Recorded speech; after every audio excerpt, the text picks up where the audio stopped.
जियो FIR।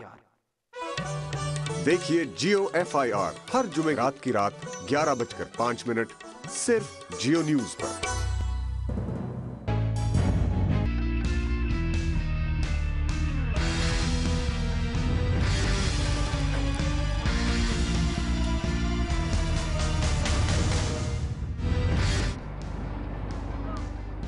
नेकी और बदी के रूप, इंसान के बदलते बहरूप, जुर्म की लातादाद कहानियाँ, लेकिन प्रोग्राम सिर्फ एक, जियो FIR, हर जुर्म की फास्ट इंफॉर्मेशन रिपोर्ट।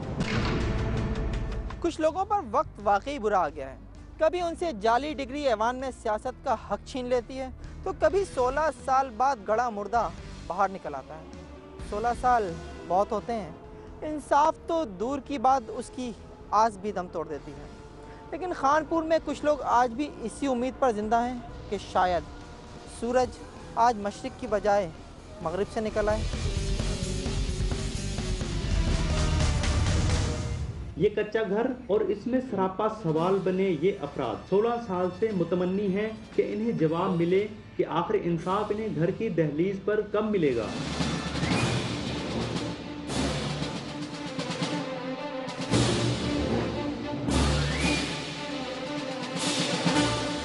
ये अहले खाना हैं 16 साल कबल कत्ल किए गए टैक्सी ड्राइवर मोहम्मद अख्तर के, जिसे 1993 में सिर्फ इसलिए कत्ल कर दिया गया कि इसने इलाके की एक बाअसर सियासी शख्सियत की इलेक्शन मुहिम में कार ड्राइवर की हैसियत से काम करने के बाद इसका मुआवजा तलब कर लिया था। और ये बेवकूफ़ी की इंतहा नहीं तो और क्या है कि शिकस्त खुर्दा से ऐसा मुतालबा किया जाए, ये तो जख्मों पर नमक छिड़कना हुआ। मेरे अब्बू वहाँ गए थे, वहाँ जाकर उन्होंने अपनी रोज़ी और अपनी मजदूरी लेने के लिए गए थे। वहाँ उन्होंने जाकर उन्होंने अपनी मजदूरी का मुतालबा किया, जिस पर आमिर यार बाव ने मेरे अब्बू को पैसे देने से इनकार कर दिया और कहने लगे कि आप वर्करी गिलानियों की करते रहे हो और पैसे मुझसे लेने जाओ, चलो भाग जाओ। मोहम्मद अख्तर का कत्ल बाकायदा मंसूबा बंदी के तहत किया गया था। पुलिस रिकॉर्ड के मुताबिक मुबैना तौर पर मुल्ज़मान को वारदात के लिए असला और रकम मलक यारवान ने दी थी और इसी की गाड़ी में इन्हें उच्च शरीफ में इस टैक्सी अड्डे पर छोड़ा गया, जहां से मोहम्मद अख्तर की टैक्सी किराए पर लेकर रवाना हुए और नवाकोट के करीब गन्ने के खेतों में ले जाकर इसे कत्ल कर दिया। मलक आमिर यार वारन साहब हैं और शरीफ के ना, और उनके साथ पास गनमैन था ना, जिगर पठान नाम था उसका ना, वो मर्दान का रहने वाला था ना उसको। और मुझे तो साथ इसलिए भेजा कि वो ड्राइवरी नहीं कर सकता था ना, मैं उसके साथ आ गया और कत्ल भी उसने किया है। वल्लाह आलम मेरे लिए आदमी मारोगे, मैंने कहा नहीं मैं नहीं मार सकता ना। तो उसने कहा ये तुम नहीं मारोगे, तुम्हारे साथ ये जिगर पठान जाएगा ना, तुम जैसा ये कहे वैसा यही करना ना। और मुझको उसने खर्चे के लिए 20,000 रुपया दिया ना। वो दूसरे दिन वो हमको उसका ड्राइवर जो है ना वो गाड़ी में बिठा के इधर ओशरी में छोड़ गया ना। तो मलक ने कलाशनकोफ दी और एक खंजर जो था वो जिगर को उसके पहले ही दे दिया था ना। और जो मकतूल की टैक्सी हमने किराए पे ली और इधर आ गए ना। इधर आके हमने खुद भी, वो पठान जो था नशा करता था, रेस्टोरेंट के अफसर होते हैं नशे के, वो उसने खुद भी शरबत पिया, मैंने भी पिया और उसको भी ना बेहोश हो गया था बेचारा। तो 5-7 घंटे के बाद बताया कि मैंने उसको खंजरों से मारा है ना। मोहम्मद अख्तर पर क्या गुजरी ये इसके अहले खानाओं को एक हफ्ते बाद इस वक्त पता चला जब चीचा वतनी से मकतूल की खाली टैक्सी मिली और रहीम यार खान के अखबारात में नवाकोट से मिलने वाली लाश के बारे में खबर छपी, जिसके बाजू पर अख्तर हुसैन लिखा हुआ था।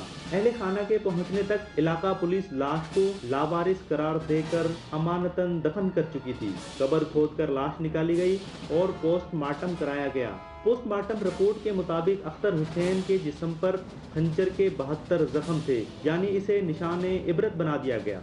कहनी वाले से इंतजार करे रह गया, मेरे को आज भी इंतजार है कि वो वाला सी सग मुंह नसीब कहनी थिया ना संग व्यवहार सा करते रुलदा रह गए। 3 महीने बाद मेरी सासू मुंदी वालदा ऑफ होती गई, हूं सदमा बर्दाश्त नहीं कर सकी। बात यहीं ख़त्म नहीं हो गई थी। 1 सितंबर 1994 को मकतूल के अहले खाना ने अपने बयान में कत्ल का जिम्मेदार मलक आमिर यारवान को ठहराया।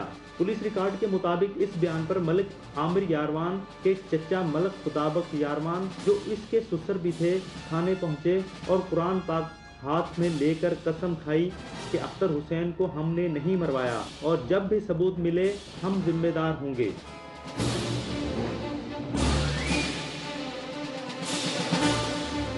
सोलह साल के तवील इंतजार के बाद 4 माह कबल 30 मई को पुलिस ने रमजान जानी को उसके वालिद और भाई की मदद से उस वक्त गिरफ्तार कर लिया जब वो अपने घर पहुंचा था और इस गिरफ्तारी के साथ ही इसके एतराफ़ जुर्म की सूरत में सबूत भी मिल गया। लेकिन 4 साल पहले मलिक आमिर यारवान के चचा मलक खुदाबख्श फालिज के हमले में दुनिया से ही गुजर चुके हैं और ये खबर एक बिजली की तरह अख्तर हुसैन के अहले खाना पर गिरी है। हमने अपने वालिद का चेहरा भी नहीं देखा। हम तो इस आस में जी रहे थे कि हमारे वालिद जिंदा है। हमें पता नहीं था कि कहाँ है वो कातिल, कहाँ है। हमें बताया गया था कि वो मर गए हैं। जब अब हमें पता चला है कि वो आ गया है, उसने बताया आमिर यारवान ने मेरे वालिद साहब को कत्ल करवाया है। हमें मेरे चाचा इसी सदमे से अटैक से फौत हो गए। ये जस्टिस साहब से भी अपील है, शहबाज शरीफ साहब से भी अपील है, हमें इंसाफ दिया जाए, इंसाफ दिया जाए। 16 साल बाद कातिल पुलिस की गिरफ्त में आया है और अपने बयान में न सिर्फ एतराफ़ जुर्म कर रहा है बल्कि असल कातिल की जानिब इशारा भी। लेकिन हमारी पुलिस से तो अल्लाह ही समझे। मुझे सबसे बड़ी बहुत बड़ी शिकायत है पुलिस से है। जो मोहम्मद रमजान ASI है, उसने एक तो हमसे गरीबों से पैसे लिए, 40,000 रुपया लिया कि मैंने तफ्तीश करानी है और असल कातलों तक मैंने पहुंचना है। मैं ज़िमनी बिल्कुल ठीक लिखूंगा और बिल्कुल मुजरिम के बयानों के मुताबिक लिखूंगा। बाद में जब हमें पता चला कि उसने 5 लाख रुपए ले लिए हैं रुस्तम से, और रुस्तम जो कि मलिक आमिर का मुंशी है, वो गया वहां पे, वो 5 लाख रुपए दे के आया। जाली डिग्री रखने वाले आमिर यारवान उसको गिरफ्तार किया जाए, उसको शामिल तफ्तीश किया जाए, ये हमारा मुतालबा है। मुल्जिम रमजान उर्फ जानी भी शायद अपने किए पर शर्मिंदा है। पुलिस जराये के मुताबिक इसने हाल ही में जेल से DPO रहीम यार खान के नाम एक खत में भी एतराफ़ किया है कि मोहम्मद अख्तर को आमिर यारवान के कहने पर कत्ल किया गया। लेकिन पुलिस जाली डिग्री पर नाअहल होने वाले बाअसर सियासतदान को शामिल तफ्तीश करने में हिचकिचाहट का शिकार है। या शायद 16 साल बाद भी इस मामले को दबाने की कोशिश है, इसलिए DPO ने जियो FIR की टीम से इस मामले पर बात करने से इनकार कर दिया। वैसे है तो वेरी सिंपल बाबर साहब, अगर आप कहा है ना बस खत्म हो। इसमें ये 6 दफा बात की, यार आप स्ट्रेस तो नहीं कर सकते। नहीं, हम चाह रहे हैं पुलिस की जाने से कोई भी वर्जन आ जाए। पुलिस ने वर्जन दे दी इस चीज का कि भाई हम तहकीकात कर रहे हैं, इंशाल्लाह वो जो मुल्ज़िम है रमजान जानी, ये कहा कि मैंने DPO साहब को खत लिखा है, तो तहकीकात उसी पे कर रहा हूँ ना, वरना मेरे पास कोई और तो आया नहीं है, उसी के खत पे तो कर रहा हूँ। चले जाएंगे बस, मुझे लेफ्ट में ढूंढना। इधर लाहौर हाई कोर्ट के हुक्म पर पुलिस ने अपनी एक रिपोर्ट में इस बात की भी तस्दीक कर दी है कि 16 साल कबल रमजान जानी मलिक आमिर यारवान का गनमैन था।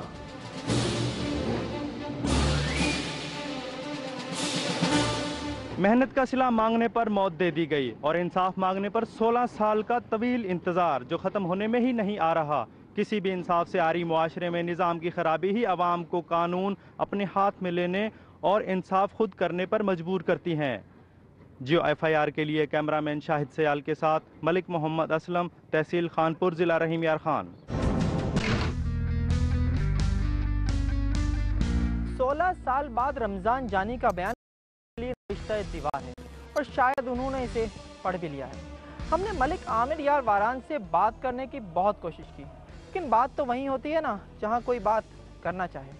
खैर, हम यहाँ लेते हैं एक ब्रेक।